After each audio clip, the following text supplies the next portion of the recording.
விஜயலட்சுமிக்கு இரவோட இரவா சீமான் 10 கோடி செட்டில்மெண்ட் பண்ணிட்டாரு, அபாண்டமா என் மேல பழிய சுமக்க அமைச்சிருவாங்க.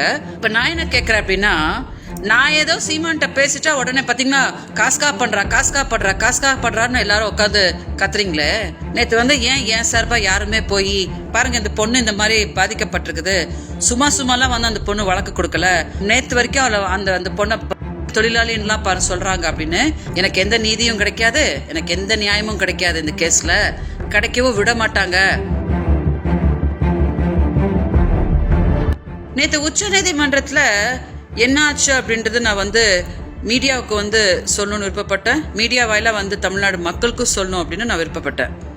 ஏன்னா நேத்து வந்திருக்கிற தீர்ப்பு பிரகாரம் செட்டில்மெண்ட் அப்படின்னு சொன்னோன்னே இதுக்குள்ள எல்லாரும் எழுத அமைச்சிருவாங்க. விஜயலட்சுமிக்கு இரவோட இரவா சீமான் 10 கோடி செட்டில்மெண்ட் பண்ணிட்டாரு, அபாண்டமா என் மேல பழிய சுமக்க அமைச்சிருவாங்க. அதனால நான் ஒரு கிளாரிபிகேஷன் கொடுத்துறேன்.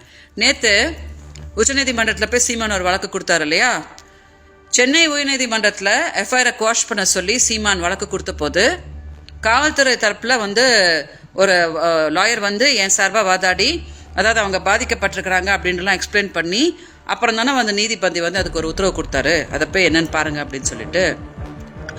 அதே மாதிரி உச்ச நீதிமன்றத்தில் நேற்று சீமான் வழக்கு வரும்போது என் சார்பா யாராவது போய் பாருங்க, இந்த பொண்ணு இந்த மாதிரி பாதிக்கப்பட்டிருக்குது, சும்மாலாம் அந்த பொண்ணு வழக்கு கொடுக்கல, மதுரை செல்வம்ன்றவங்களெல்லாம் வச்சு டார்ச்சர் பண்ணி பாவத்தை ரொம்ப துன்பப்படுத்திருக்காங்க, அது போயிருக்குது, நேற்று வரைக்கும் அவளை அந்த பொண்ணை தொழிலாளின்லாம் பாரு சொல்றாங்க அப்படின்னு ஏன் சார்பா யாராவது ஒருத்தர் போய் உச்ச நீதிமன்றத்தில் சொல்லியிருந்துருக்கணுமா இல்லையா?